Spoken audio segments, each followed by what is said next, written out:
Alors bonjour à tous, on va rebrancher une carte suite à une erreur E04. Alors bien entendu, vous démontez le capot qui se trouve en façade pour accéder à la partie qui se trouve derrière. Pour avoir un peu plus d'aisance de travail, vous allez démonter les vis qui se trouvent au-dessus. Donc il y a 3 vis à enlever, 1, 2 et 3. Une fois que ça c'est fait, vous pouvez lever légèrement le capot en faisant attention et glisser éventuellement un petit tournevis pour avoir un peu plus d'aisance à remettre la carte. Ensuite, la carte. Donc ça c'est une 604, donc un modèle avec 2 hélices qui a été réparé. Donc nous allons la remettre en place. Donc vous écartez bien les câbles, vous glissez la carte en dessous, tout en veillant à ne pas laisser des fils en dessous de la carte et sur les côtés également. Voilà. Vous avez des picots qui se trouvent sur le support, donc vous glissez bien la carte dans les trous avec les picots et vous appuyez au niveau central jusqu'à entendre un petit clic. Donc ces petits picots là, lorsqu'on démonte la carte, vous avez une petite patte qui se trouve ici. Donc vous appuyez sur la patte lors du démontage et vous la retirez. Et pour la remonter, vous avez juste à appuyer dessus. Une fois que c'est fait, vous allez remettre le câble un par un. Donc on a la partie du bas. Chaque câble a un détrompeur, donc il y a très peu de risque de se tromper. Donc vous remontez les cartes un par un. Donc tout ce qui est parti sur le côté, c'est tout ce qui est système de régulation avec des sondes, différentes sondes de batterie. On a également le détendeur qui se trouve ici. On a les sondes qui se trouvent là. Ensuite ici, on a également la commande. Juste en dessous, un peu plus délicatement, un petit câble qui se trouve là. Et ensuite, vous avez tous les autres câbles d'alimentation de la carte du compresseur qui se trouve au-dessus.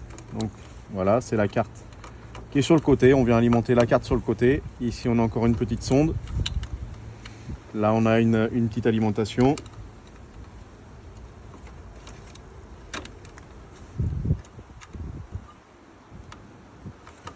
Donc je vous laisse regarder et bien faire attention. Donc chaque câble a un emplacement, donc surtout pas se tromper.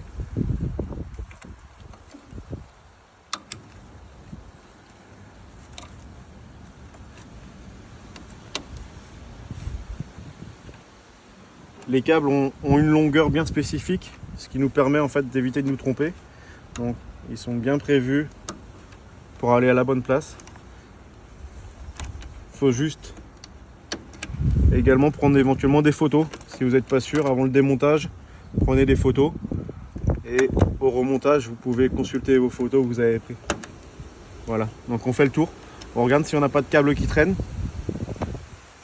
Une fois qu'on a fait le tour et qu'il n'y a pas de câble qui traîne, bah voilà, on peut se satisfaire que la carte a été remontée et on va pouvoir remettre en route. Merci. Alors là, on va remettre en route le système après branchement de la carte. Donc vous pouvez enlever la petite cale que vous avez mis, remettre ça. On va filmer au niveau des LED 1, LED 2, au niveau de la carte, pour savoir si ça s'est remis en route.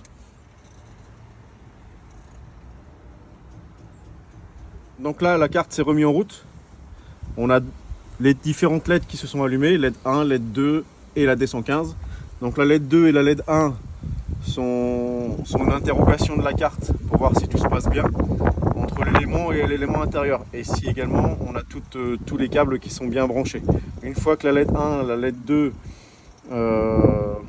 vont être éteintes, donc on va attendre un petit peu, on n'aura plus que ce qu'on appelle la D115 qui est ici, donc c'est l'alimentation de la carte, et l'interrogation avec ce qu'on appelle l'EPROM qui est ici, qui va rester allumé. Donc là actuellement on a la LED 2 qui est toujours allumée. Ça demande un peu de patience et on va attendre un petit peu. Donc là on a à nouveau la LED 2 qui est éteinte. Donc LED 1, LED 2 sont éteintes. On a la D115 qui reste allumée. Ça veut dire que notre carte est fonctionnelle, qu'on a toutes les infos entre l'élément intérieur et l'élément extérieur, et tous les câbles sont bien branchés. La 4 remontée, nous faisons les tests de fonctionnement. Donc nous entendons le compresseur se mettre en route. Les moteurs ventilo sont en route également, numéro 1, numéro 2. Donc la réparation a été correctement faite, tout est reparti.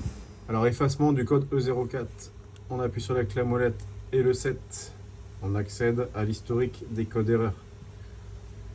Donc E04 pour l'effacer c'est simple, on appuie sur cancel et clé à molette.